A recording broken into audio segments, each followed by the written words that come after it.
Hey, what's happening? Welcome back to The Bald Perspective. On your way in the door, go ahead and tap that like button. Hit subscribe if you never subscribed, and tap that notification bell so you get updates when we upload new content. Let's talk.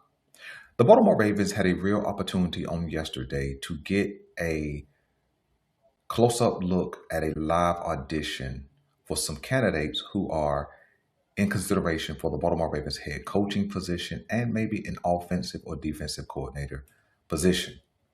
And Davis Webb from the Broncos. You had Vance Joseph from the Broncos. You had Clint Kubiak from the Seahawks. And then you also had Robert Saleh from the 49ers. And there's pluses and minuses to each one of the showings that we saw yesterday. But I thought some guys who probably had a real head coaching shot going into yesterday's audition were Vance Joseph, Robert Saleh, and Clint Kubiak. Now, Vance Joseph and Robert Saleh, their defenses didn't do as well as you would have liked in concert to being considered for the Baltimore Ravens head coaching job. When you look at the 49ers game from last night, I think Robert Saleh did the best he could with what he was working with. The 49ers have become a mass unit on both sides of the ball, and they've been that probably half the season. And so you kind of knew going into last night's matchup that the 49ers would be well underrepresented with top talent, and it showed on the field. Seattle came out, put up points right off the bat on special teams, and from that point, they never looked back. And so it's kind of hard to judge Saleh from last night's game, but it is what it is. I still think he's a reasonable candidate for the Baltimore Ravens head coaching job, and you just would have liked to have seen him operate with at least some of his main guys on the field last night. So I don't think the showing from Robert Saleh was beneficial, but I don't think we should just dismiss his candidacy just because last night was last night. You know, Seattle came in, they were ready, they were healthy, and they got downhill early, and it was over. It was over from the kickoff, you could say. And then all the subsequent injuries for the 49ers kind of unfolded.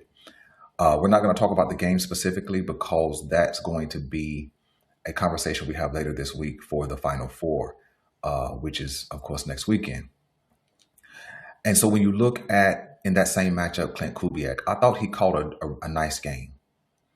I thought he called the type of game that would keep Sam Darnold clean, that would keep Darnold free of mistakes, and that would just keep his offense on track. And that's what you want in a big game where you clearly got the jump on the other team. You have the clear advantage on the other team.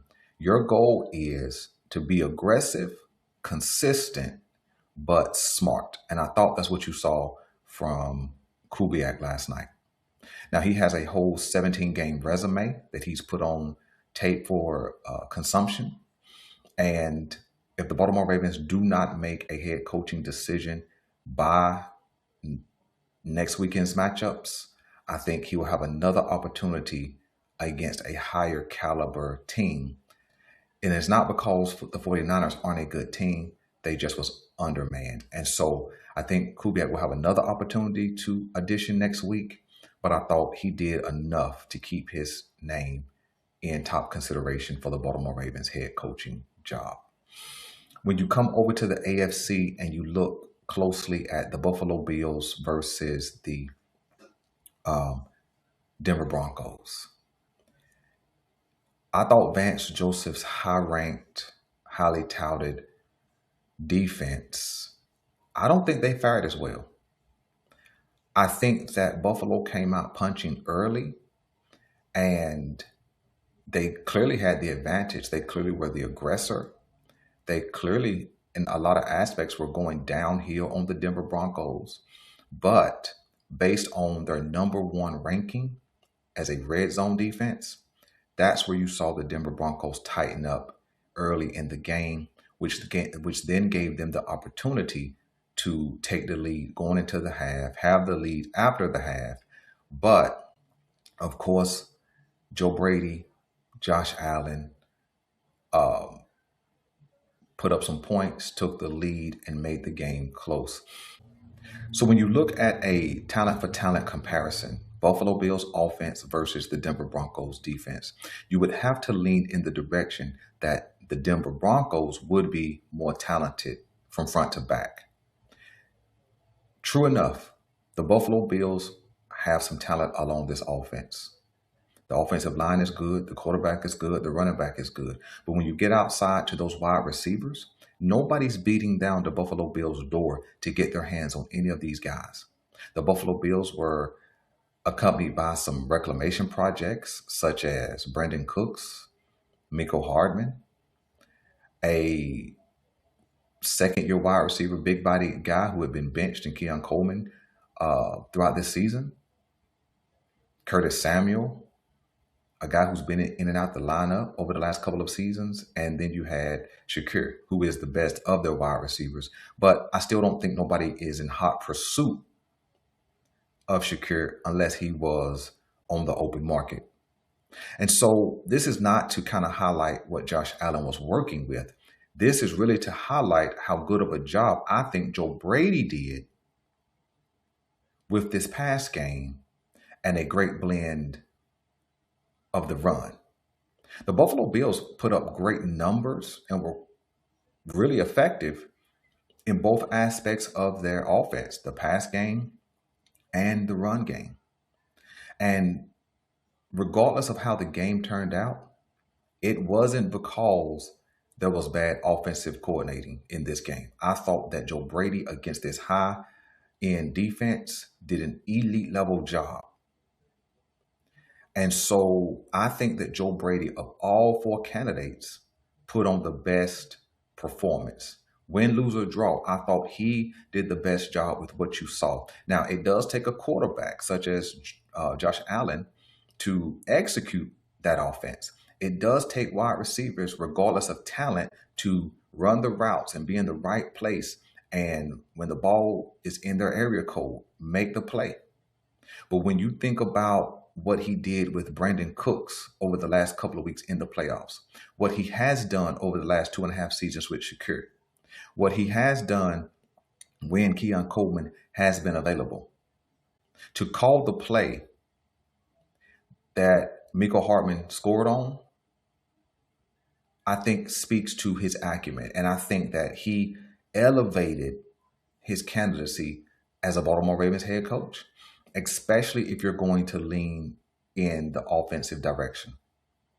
I think he could certainly benefit Lamar Jackson greatly. So whether he is a head coach that calls plays or he's a head coach that picks an offensive coordinator that calls plays, I think you could very easily see his imprint on what he could do with Lamar Jackson, the remainder of Derrick Henry. Not sure what you're going to get from Mark Andrews, but then what you're going to get from Zay in an offense that's heavily influenced by Joe Brady. I think that what we saw yesterday highlights great potential. Again, I'm not excluding Vance Joseph because he is one of those head coaches who got a bad deal in the last cycle. And I'm not excluding Robert Saleh, who got a bad deal also in the last cycle with his quarterback situation, so on and so forth. But nevertheless, if we're talking about what we saw yesterday, Joe Brady comes out looking clean. So you guys let me know. I know a lot of you, definitely keep pushing Brian Flores, but I think there's a hitch, or there will be a hitch in his hiring process, no matter who takes a shot on Brian Flores. He's a great coach, leader of men, but we'll see. But tell me what you think about Joe Brady. Tell me what you think about what he did as a game caller, and we'll talk soon. I'm out.